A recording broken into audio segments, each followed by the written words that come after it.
오늘 읽은 하나님 말씀 예레미야서 20장입니다. 7절부터 13절까지의 말씀인데 중심 구절은 9절입니다. 구약성경 1082쪽 교독하도록 하겠습니다. 예레미야서 20장 7절 제가 읽습니다.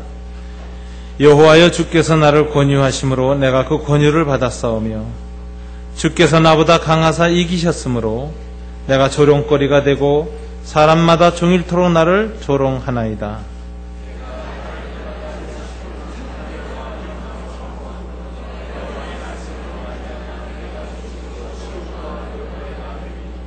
내가 다시는 여호와를 선포하지 아니하며 그의 이름으로 말하지 아니하리라 하면 나의 마음이 불붙는 것 같아서 골수에 사무치니 답답하여 견딜 수 없나이다.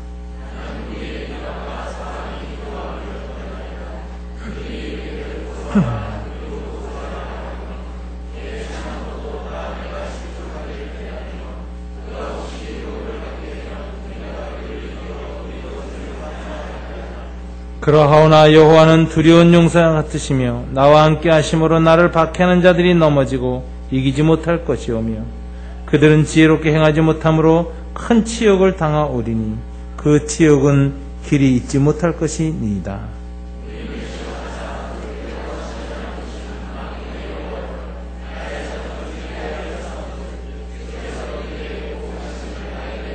다 함께 여호와께 노래하라. 너희는 여호와를 찬양하라. 가난한 자의 생명을 행악자의 손에서 구원하셨음이니라. 아멘. 9절을 다시 한번 읽습니다.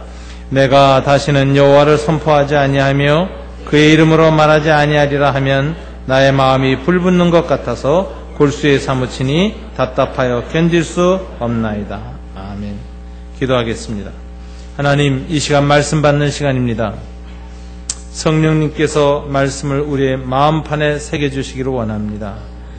옛 이스라엘은 돌판에 새김받은 말씀을 받아가 그 말씀을 어겼지만 이 시간 성령님께서는 우리의 마음판에 거룩한 성령의 능력으로 말씀을 새겨주사 말씀을 순종할 수 있도록 도와주시옵소서. 예수님 이름으로 기도드립니다. 아멘. 해마다 예레미야서 묵상할 때 이렇게 3년마다 한 번씩 돌아오는데 돌아오면은 좀 힘듭니다. 왜냐하면 예레미야서는 처음부터 끝까지 울부짖는 내용입니다. 그래서 이 예레미야는 정말 울보다 하나님께 계속 이렇게 탄식을 하고 있습니다. 오늘 본문도 보면 예레미야가 아주 깊은 낙심을 경험하고 있다는 걸 볼 수가 있습니다. 특별히 7절부터 18절까지 하나님께 자기 사정을 아뢰고 소위 정말 이렇게 한탄하는 내용으로 쫙 되어져 있습니다. 그가 왜 한탄을 하는가 가만히 보니까 사역에 낙심했기 때문이에요. 하나님이 선지자로 자기를 부르시고 보내셨는데 선지자 말을 이스라엘 백성이 잘 들으면 얼마나 사역에 힘이 나고 좋겠습니까? 그러나 이사야나 예레미야처럼 유대 왕국 후반기에 세워진 선지자들은 그런 축복을 못 누렸습니다. 이스라엘 백성이 완악하게 돼서 마음을 돌이키지 않는 겁니다. 하나님 이스라엘을 심판하시기로 작정하셨다고 선포해도 이스라엘 백성이 회개하지 않습니다. 저는 이 선지자 중에서 가장 부러운 사람 사무엘입니다. 사무엘이 사역할 때 보면 온 이스라엘 그 말씀 한마디에 쩌렁쩌렁 울려서 떨었습니다. 사울 왕이나 다윗 왕들도 사무엘의 말씀 한마디에 깊이 돌이켜보고 순종하고 하나님 앞에 두려움을 가졌습니다. 성경에 보니까 사무엘의 말은 한마디도 땅에 떨어지지 아니하였다. 한마디로 역사 안에 다 실현됐다라는 것이죠. 말씀의 권위가 넘쳤습니다. 근데 이사야나 예레미야처럼 이스라엘 왕국 후반부에 세워진 예언자들은 그렇지가 않습니다. 하나님의 심판을 얘기하면 그게 듣기 싫은 거예요, 이스라엘 백성들은. 그래서 거역하고 말씀을 들을수록 더 완악하게 굴고 심지어는 선지자들을 죽이고 핍박을 합니다. 오늘 예레미야는 굉장히 조롱을 받고 있습니다. 오늘 본문 7절을 보십시오. 여호와여 주께서 나를 권유하심으로 내가 그 권유를 받았사오며. 선지자를 자기가 원해서 한 게 아니죠. 하나님이 권면했습니다. 너 선지자를 해라. 그래서 제가 권유에 순종하였고, 주께서 나보다 강하사 이기셨으므로 못하겠다고 그러는데도 주님께서 능력으로 강권하여 하라고 하셔서 자기가 하나님께 져가지고 순종하였는데 결과가 뭐냐? 내가 조롱거리가 되었습니다. 사람마다 종일토록 나를 조롱하나이다. 조롱거리가 됐습니다. 8절은 내가 말할 때마다 외치며 파멸과 멸망을 선포함으로 이스라엘 백성이 듣기 싫지요. 그래서 여호와의 말씀으로 말미암아 내가 종일토록 오히려 치욕과 모욕거리가 됨이니이다. 그는 하나님의 백성들로부터 인정도 존경도 받지 못했습니다. 하나님의 말씀을 바로 선포하였음에도 불구하고 오히려 하나님의 말씀으로 말미암아서 치욕, 모욕거리 또 조롱을 받는 존재가 되어서 점점 낙심하게 된 것입니다. 낙심은 굉장히 위험한 영적인 치명적인 병입니다.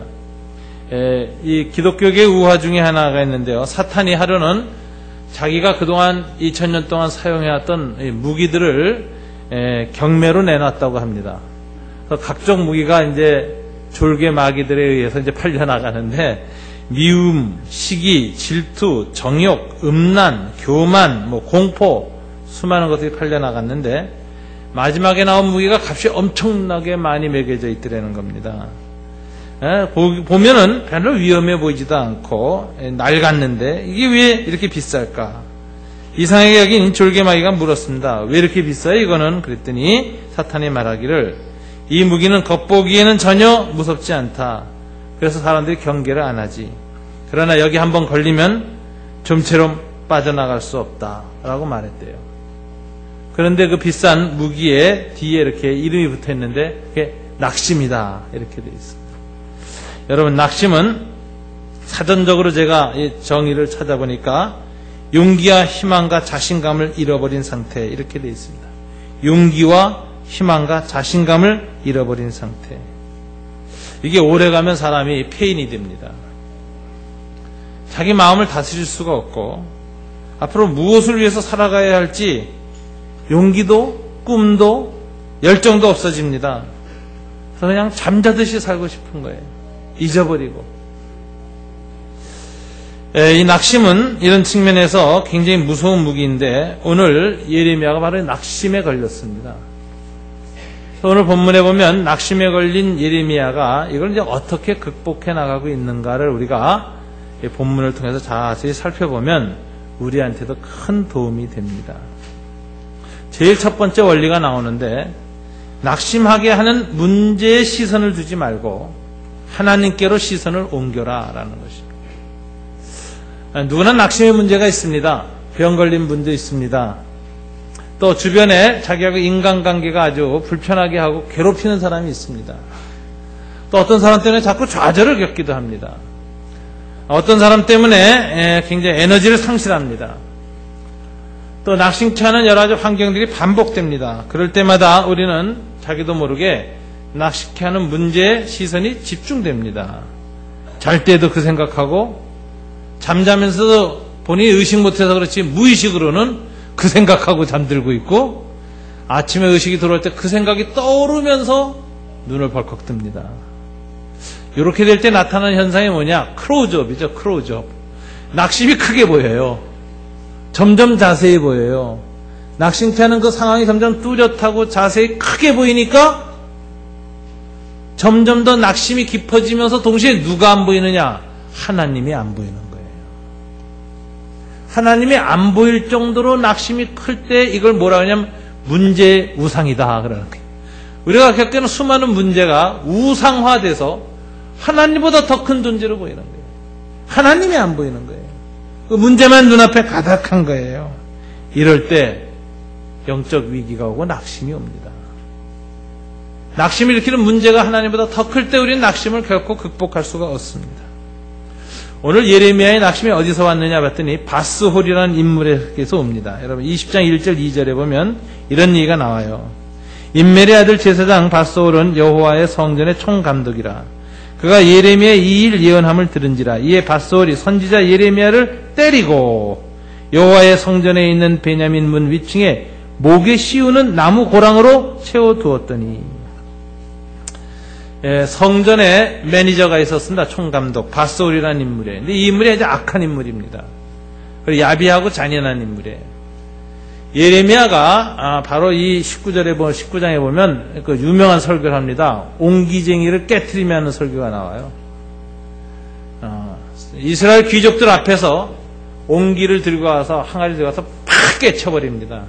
그러니까 이스라엘에서 충격받죠. 왕들도 이게 무슨 짓이야? 그런데 선지자가 딱 외칩니다.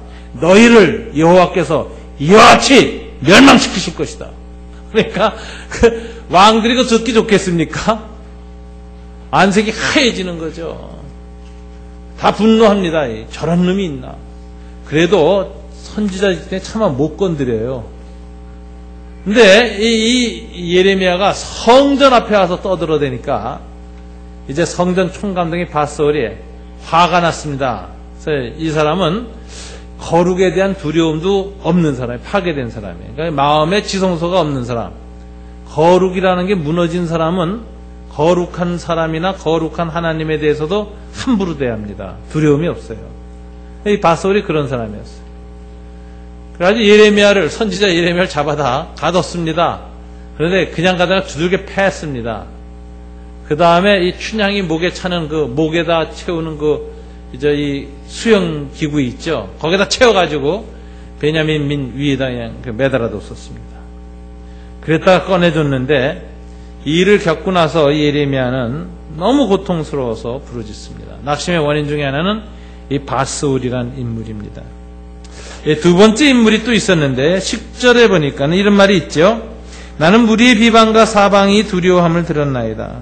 그들이 이르기를 고소하라 우리도 고소하리라 하오며 내 친한 벗도 다 내가 실족하기를 기다리며 그가 혹시 유혹을 받게 되면 우리가 그를 이기어 우리 원수를 갚자 하나이다.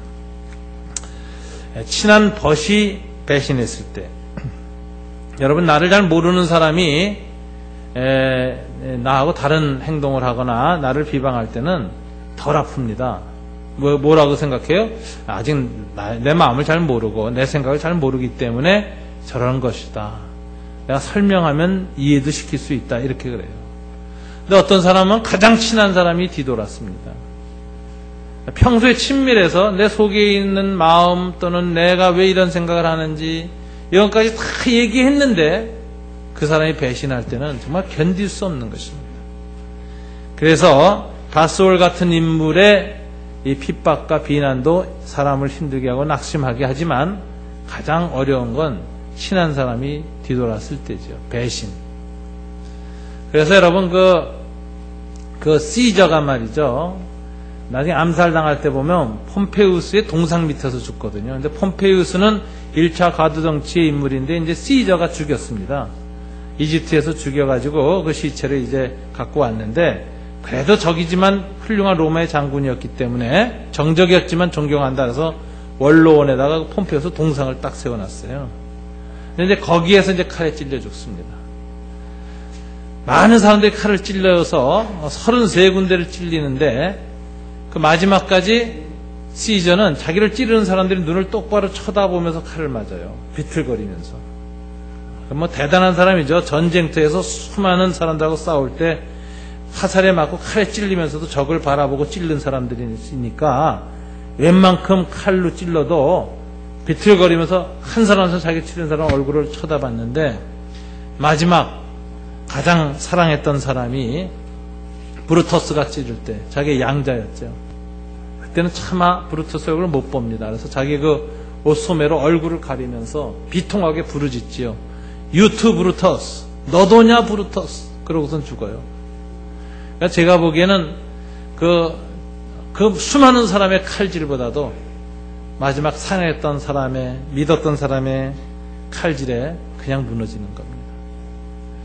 예수님도 제자 가운데서 가룟 유다의 배신, 그리고 베드로의 배신, 베드로 용서했지만 돌아섰고 회개했지만 아마 가장 가슴 아팠을 겁니다.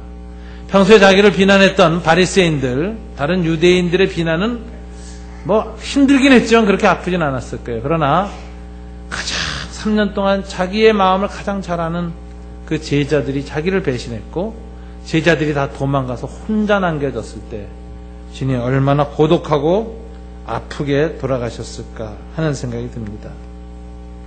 다윗도 생애의 가장 큰 아픔은 자식한테서 왔습니다. 압살롬의 아버지를 배신했을 때 다윗은 통곡을 하고 웁니다. 요셉도 형제들이 자기를 배신했을 때 너무 큰 상처를 받았습니다. 항상 친한 사람으로부터의 배신이 가장 아픕니다. 여러분, 친밀한 것만큼 그 상처는 더 크다는 걸 여러분 아셔야 됩니다. 그런데 주님도 그런 일을 당하셨으니까 혹시 여러분들 가운데 그런 일 당할 때는 예수님도 12 중에 하나는 그랬는데 이러고 받아들이셔야 합니다. 쉽진 않아요.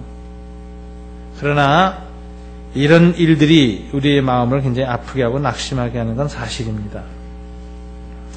여러분, 건강할 때에는 우리를 괴롭히는 이런 사람들의 배신이나 아픔 치명적이 아닙니다. 그냥 웃고 지나갈 수 있어요. 근데 문제는 여러분 몸 안에 감기 바이러스도 자주 들어오고 여러 가지 바이러스가 있지만 언제 이게 병으로 발전합니까?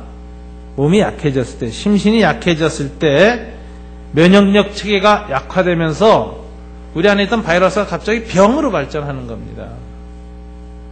그래서 참 여러분 우리가 조심해야 될 때는 것은 이런 사람들의 그 비난은 우리 인생 중에 또 항상 있고 인간 갈등이라는 게 항상 있는 것인데 이게 언제 오느냐, 이게 언제 오느냐.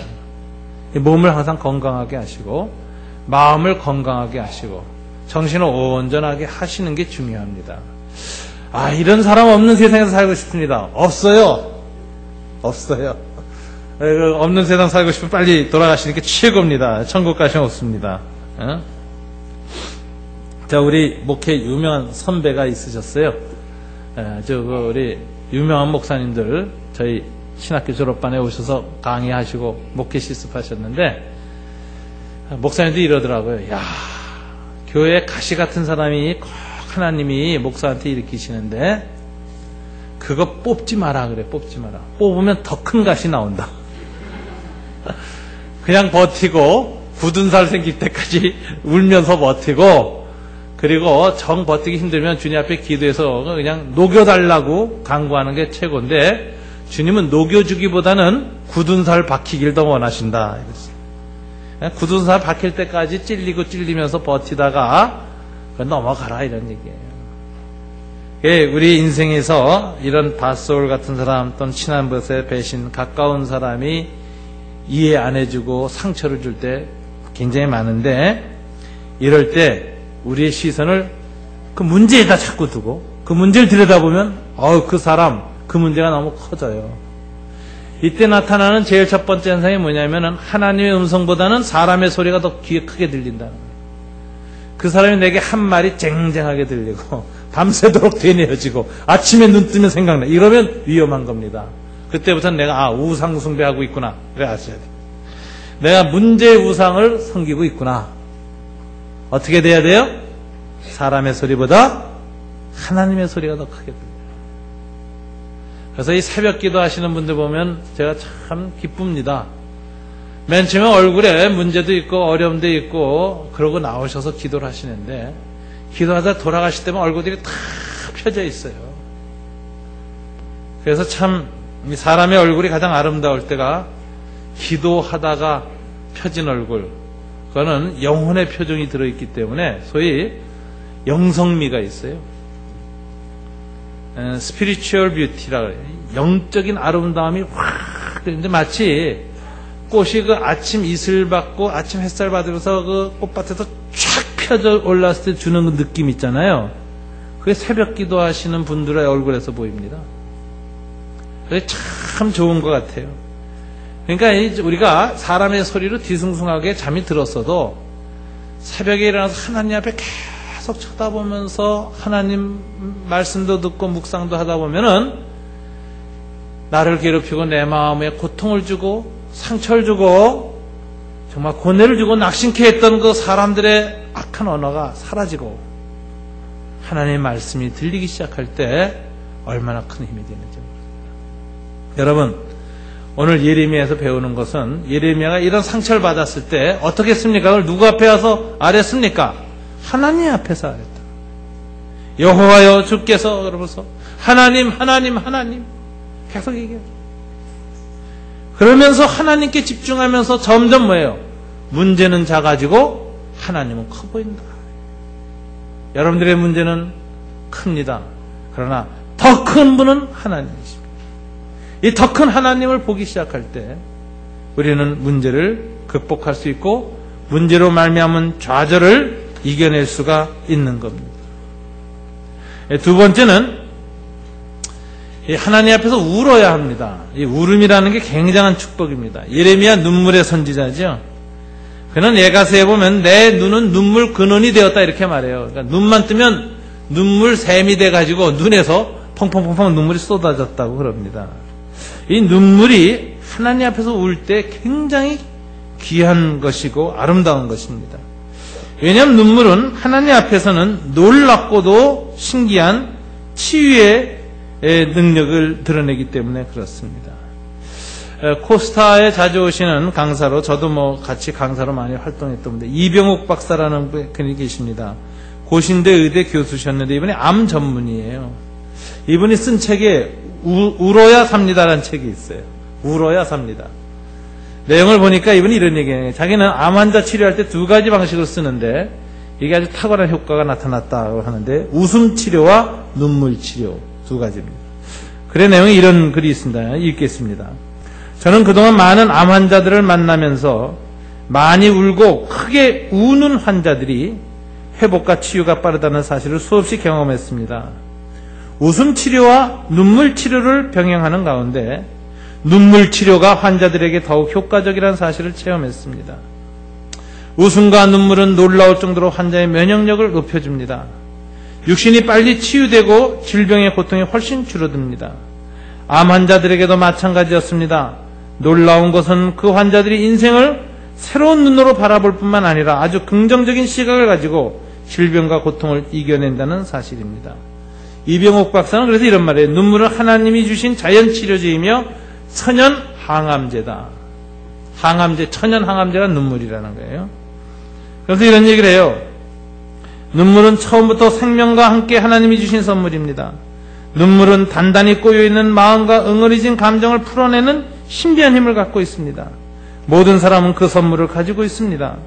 그 선물에는 하나님의 치유하는 힘이 담겨 있습니다. 눈물은 하나님의 것입니다. 하나님이 주셨기 때문에 그것은 자연치유제요 천연 항암제입니다. 하나님이 그 선물을 우리에게 주셨습니다. 그래서 눈물은 고귀합니다. 여러분 마음이 굉장히 힘들 때 울어본 적 있으시죠? 울다 보면 어때요? 꼬인 마음 막 응어리지고 뒤틀렸던 게 이상하게 풀려지죠? 울고 난 다음에 평안이 오는 거 아세요? 울고 나면 이상하게 편안됩니다. 마음에 절망과 낙심과 고통의 먹구름이 꽉 껴서 막 얼굴이 뒤틀리고 고통스러웠던 사람들이 울다 보면요, 이 절망의 먹구름이 다 빗방울이 돼서 녹아내려요. 그리고 한참 울다 보니까 이상하게 햇빛이 들기 시작해요. 왜? 구름이 걷혔으니까. 햇빛이 찬란하게 빛나서 마음이 회복이 됩니다. 하나님은 울음을 통해서 인류의 고통을 치유하도록 그렇게 인간을 창조했어요. 사람이 제일 먼저 배우는 언어가 뭔지 아세요? 울음입니다. 애가 나와서 제일 먼저 뭐 해요? 울어제끼죠. 안 울면 의사들이 엉덩이 때려서라도 애를 울게 합니다. 그래야 애가 살아요. 왜 그러니까 이 출산하는 일이 참 고통이거든요. 고통이에요. 그 나오면서 겪은 그 모든 고통과 스트레스를 애가 뭐로 풀게 돼 있어요? 하나님이 울어서 풀게 만들었어요. 애가 앙앙 웁니다. 그 다음에 실컷 울고 나면 애가 어떻게 해요? 그 다음에 두 번째 언어 빵긋빵긋 웃습니다. 울음과 웃음은 하나님이 인간한테 준 최초의 언어입니다. 고통받을 때 울어야 됩니다. 그래서 울어야 치유가 된다. 하나님 앞에서 울면 치유력이 빠릅니다. 여러분, 남자하고 여자가 수명이 보통 요즘 한 10년 차이 나죠? 그죠? 그러니까 남자들은 10살 위 여자하고 결혼하면 좋습니다. 같이 죽을 수 있어요. 그런데 10년 차이 나는데 왜 수명의 차이가 나느냐? 학자들이 뭐라 그래? 여자는 울기 때문에 오래 산다는 거예요. 스트레스 받으면 여자들은 스트레스 잘 풀어요. 첫째 수다. 계속해서 수다를 떨어서 건강해지죠. 수다를 많이 뜬 여자일수록 피부가 아름다운 거 아세요? 평소에 스트레스 많이 푸니까 피부가 반짝반짝 빛납니다. 두 번째, 잘 우는 여자. 이거 아주 오래 삽니다. 근데 남자들이 뭐예요? 이를 악물고. 남자가 울어, 사내 자식이 울어, 뭐 이런 식으로 우리가 교육받잖아요. 그게 이제 남자 죽이는 교육이에요. 근데 아빠들이 아이들한테, 임마, 사내 자식이 왜 울어? 이러고 때리면 안 돼요. 계속 울어, 아이고, 잘 운다. 더 울어.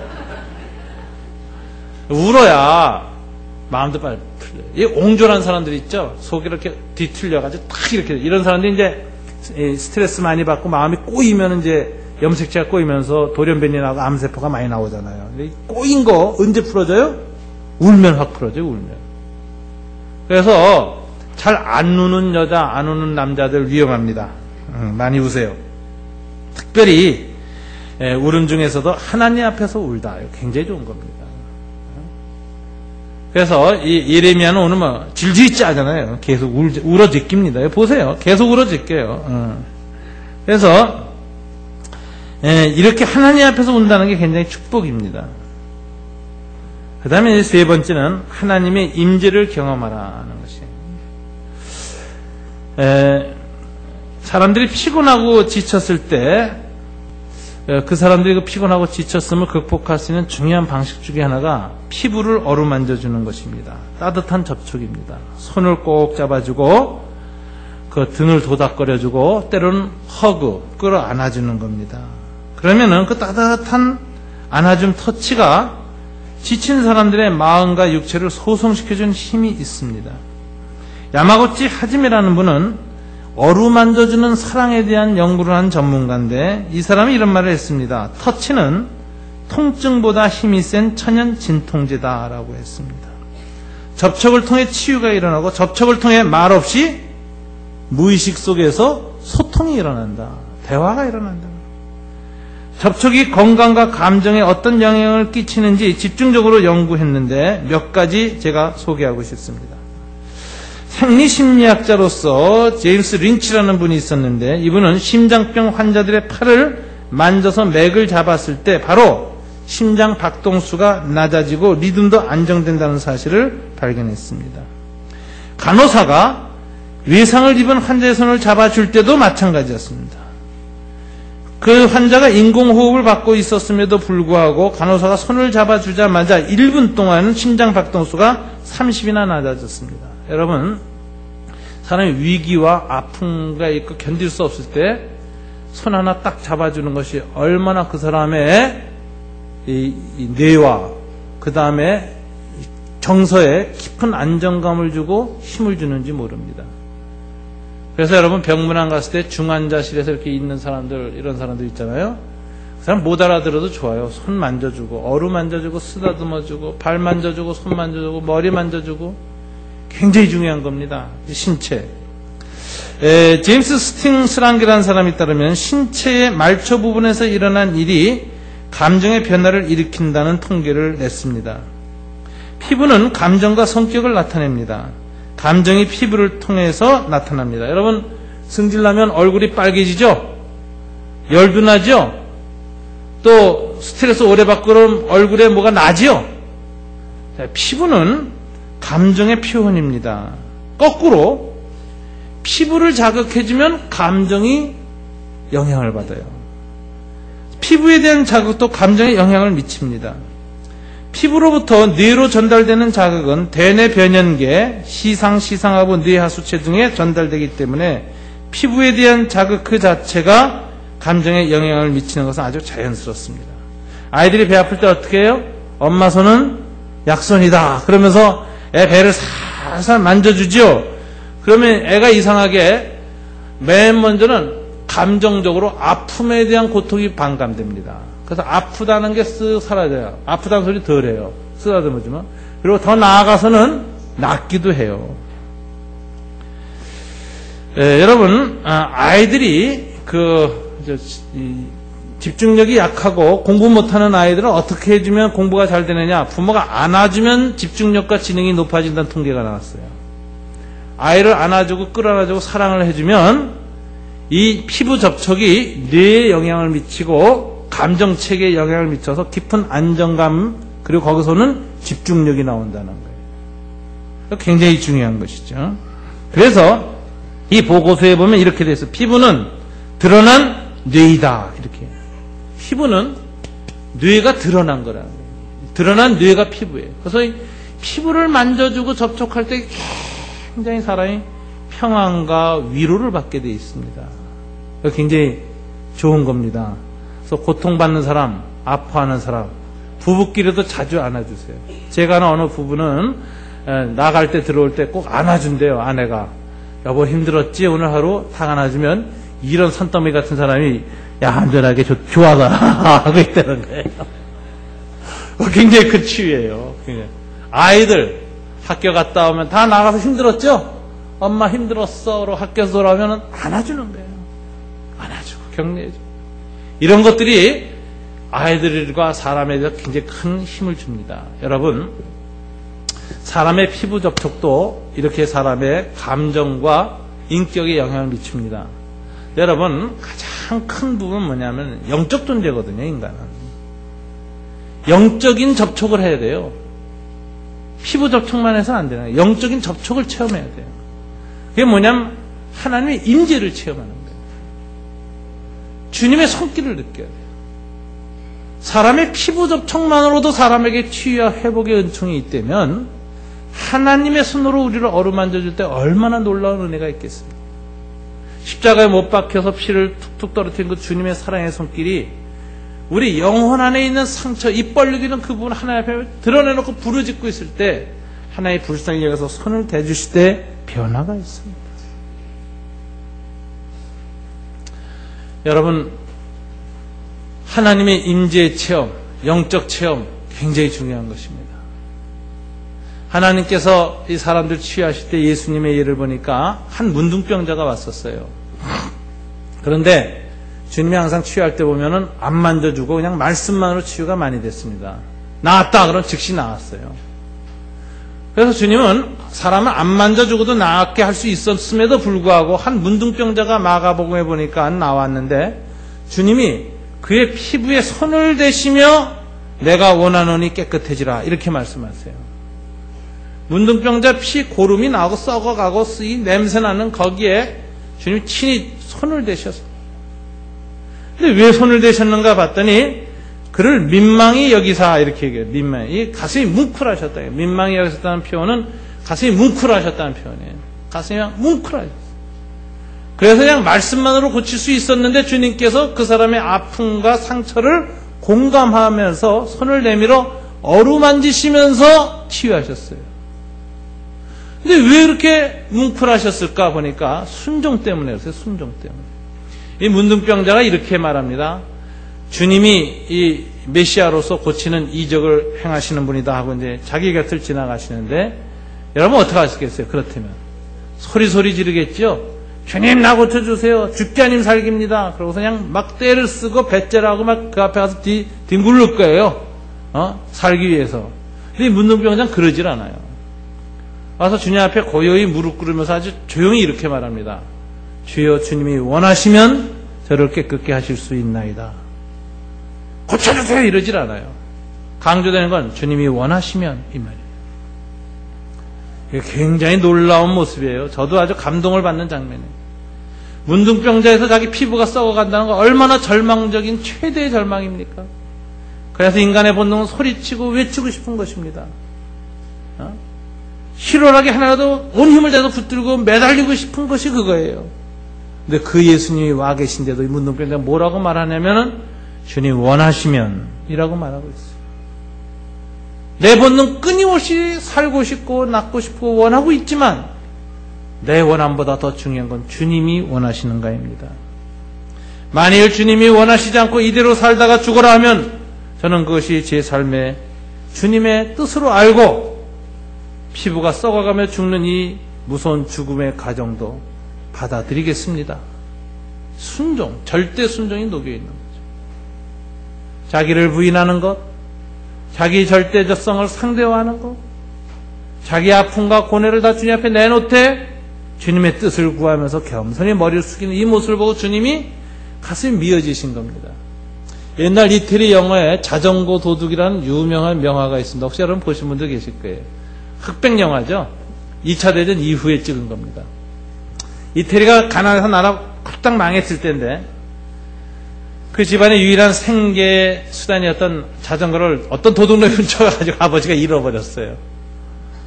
자전거 찾으러 다니는 중인데 어린아이 한 6살 정도 된 아이를 데리고 같이 자전거를 다닙니다. 너무 배도 고프고 너무 많이 걸어서 힘이 빠졌어요. 근데 이 아이가 아빠한테 아무 말도 안 하고 이렇게 말합니다. 아빠, 나 안 힘들어. 나 배 안 고파. 이러는 거예요. 너무 배고프니까 그 소리를 하는 거지, 얘가. 그런데 아빠가 걱정할까봐, 아빠가 불쌍해서 아빠 나 힘 안 들어. 그냥 불쑥 나 배 안 고파. 이러는 거예요. 그걸 아버지가 보면서 눈물을 팍 흘리는 장면이 나오는데 제가 그 영화 그 장면 보면서 울었어요. 야, 저건 정말 가슴이 아프다 했는데 그때 눈물이 핑 돌았어요. 제가 그 기억이 나요. 우리 주님이 그랬던 거예요. 이 한 문둥병자 절망적인 상황이고 고쳐달라고 몸부림쳐도 다 이해가 갈 상황인데 와서 하나님 원하신다면 깨끗게 하실 수 있습니다. 그러나 원하시지 않으면 저는 이대로 살 수도 있습니다. 그러면서 주님 저를 고쳐주시길 원하십니까? 주님의 뜻을 묻는 거예요. 주님의 능력에 대한 믿음이 100% 있었지만 그보다 더 중요한 것은 주님의 뜻에 대한 순종이었어요. 이게 주님이 감동된 거예요. 어린아이가 나 배 안 고파 하는 말을 할 때 아버지가 눈물 흘리는 것처럼 예수님도 이 절망적인 상황 속에서 당신의 뜻이 더 중요합니다 라고 자기를 낮추는 모습을 보면서 너무너무 가슴이 아팠던 거죠. 감동받으신 거죠. 그러면서 손을 대시고 치유하셨습니다. 하나님의 임재는 순종하는 자에게 일어나는 것입니다. 힘들고 어려울 때 사람이 둘로 갈라져요. 하나님에 대한 신뢰와 믿음이 없는 사람은 악해집니다. 네가 무슨 신이냐? 신이 있다면 이런 일이 일어날 수 있느냐? 이건 신이 없다는 증거다라고 막 더 악하게 바락바락 소리를 지릅니다. 네, 선한 사람은 그 힘들고 어려운 가정에서도 악을 드러내는 것이 아니라 자기의 선함을 드러냅니다. 착함을 드러냅니다. 그리고 묵묵히 그 고통과 아픔을 안으로 받아들입니다. 그런 모습을 볼 때 주님은 감동하시는 거예요. 그런 자녀를 볼 때 아버지 마음은 뒤흔들리는 거예요. 그런 그리스도인을 볼 때 하나님께서는 손을 내미시는 겁니다. 피부 접촉. 하나님의 거룩한 영적 접촉이 시작되는 것입니다. 주님의 임재의 손길이 임하는 것입니다. 그때 치유가 시작됩니다. 이상하게 주님의 손의 접촉을 체험하고 나면요, 마음의 고통이 사라집니다. 아팠던 것만큼 기쁨이 회복됩니다. 생명이 소송됩니다. 이 샤르댕이라는 분은 아주 유명한 말을 했어요. 인간이란 육체적 존재로서 살다가 가끔 영적 체험을 하는 존재가 아니다. 이렇게 말했어요. 우리 보통 그렇게 생각하잖아요. 육체 갖고 먹고 보고 즐기고 이렇게 살다가 가끔 기도하거나 뭐 하다 영적 체험한다. 이렇게 생각해요. 그게 아니라 이렇게 말했어요. 인간은 육체적 체험을 하고 있는 영적 존재다.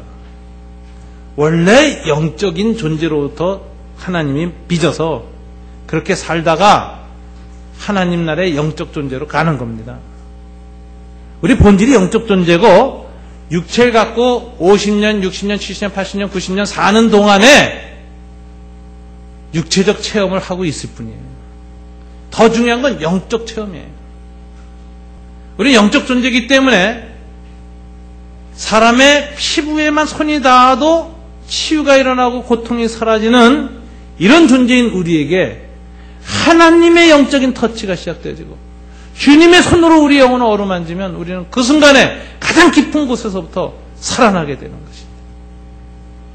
여러분, 낙심이 되고 마음이 힘들고 어려울 때 구해야 되는 이 은혜가 있습니다. 주님의 임재입니다. 하나님께 시선을 돌리시고 하나님 앞에서 우시고 그리고 하나님의 터치를 기대해야 됩니다. 마지막은 말씀이 임할 때 열정을 회복합니다. 낙심의 특징이 뭐예요? 비전을 상실한다. 용기를 상실한다. 꿈을 잃어버린다. 뭘 해야 좋을지 모른다. 무기력하다. 이거거든요.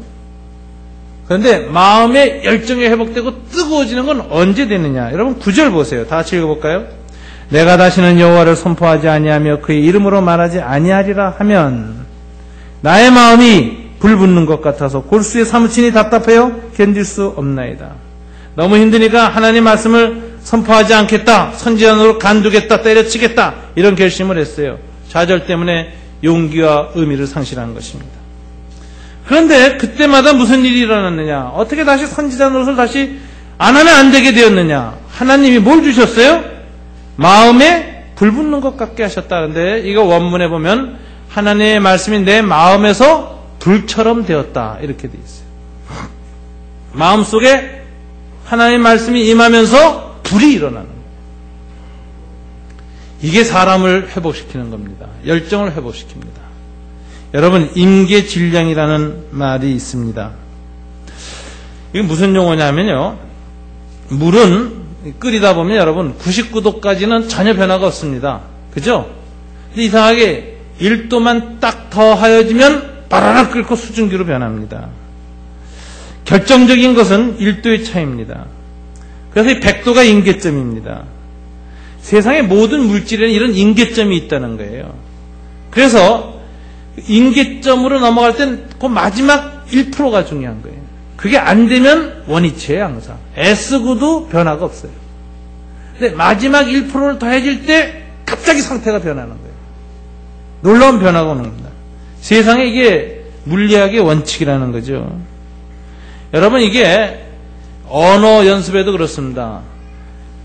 제가 아는 김병로 박사라는 분이 있는데 이분은 뉴욕에서 박사학위를 하고 와서 지금 서울대 연구소에서 지금 연구하시는 분인데 친하게 지냈어요. 그런데 이분이 그런 얘기를 해요. 처음 유학 가가지고 3년간 공부를 하는데 계속 안 들리더라는 거예요. 교수 강의가 안 들린대요.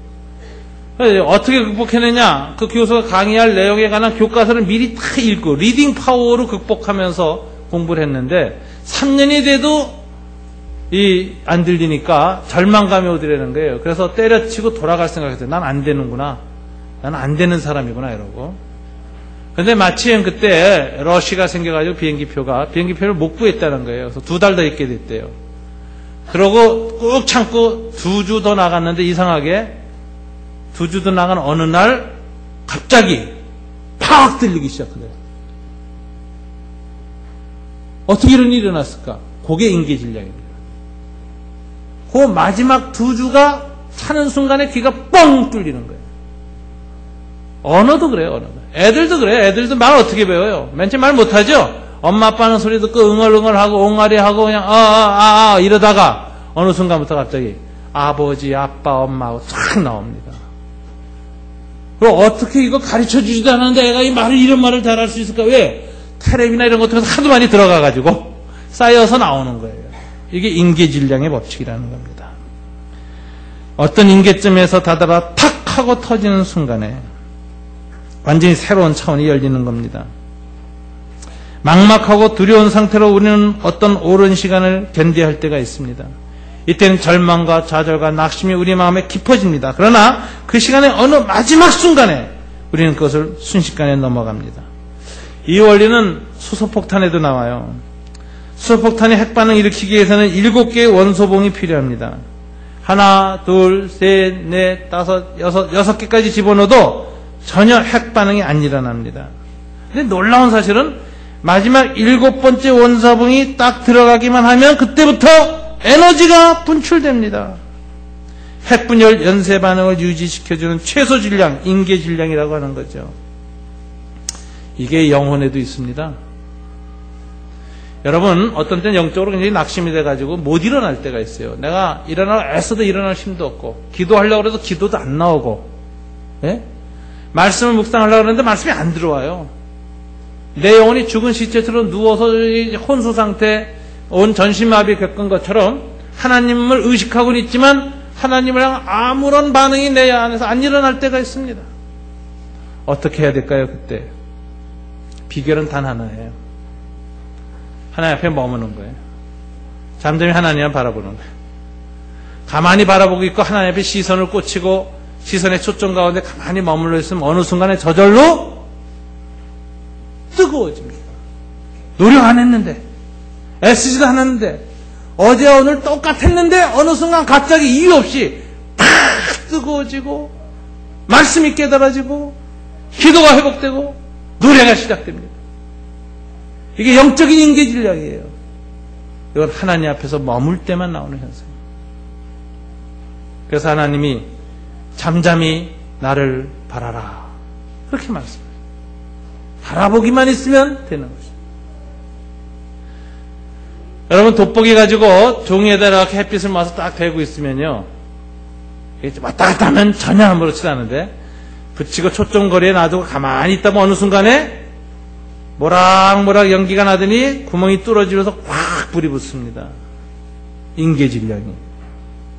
하나님 앞에서도 마찬가지. 저와 여러분의 영혼이 어떻게 다시 살아나고 힘을 얻느냐, 낙심을 극복하고 열정을 회복하느냐. 낙심했고 힘이 빠졌고 희망을 상실했고 무기력해진 영혼이 어떻게 다시 생명력을 회복하느냐. 하나님 앞에 인계질량 때까지 머무는 겁니다. 방법이 없습니다. 이번에 20일간 금식 기도를 합니다. 저는 1년에 한두 번씩 이런 기간이 오면은 금식을 하는데 금식하는 기간이 기다려집니다. 솔직히 어떤 때는 힘들지만. 이번에도 제가 한 2주간의 스케줄을 다 비워놨습니다. 아무것도 안 하기로. 아무도 안 만나고 아무 일도 안 하기로. 그런 2주 동안 첫째 주는 한 일주일 금식하면서 하나님만 바라보고 나머지 첫째 주는 둘째 주는 보식하면서 좀 있어야죠. 근데 2주 동안 하나님만 바라보고 있는 거예요. 그냥 누워서. 그냥 죽은 사람처럼. 항상 마음속에 하나님의 초점을 계속 하나님 하면서 하나님의 초점 안에 계속 머물면서 있다 보면 애쓰지도 않았는데 노력도 안 했는데 어느 순간 갑자기 펑 뚫리면서 찬양이 나오고 은혜가 회복되고 열정이 회복되어지고 뜨거워지는 겁니다. 오늘 하나님 예레미야를 그렇게 뜨겁게 하셨습니다.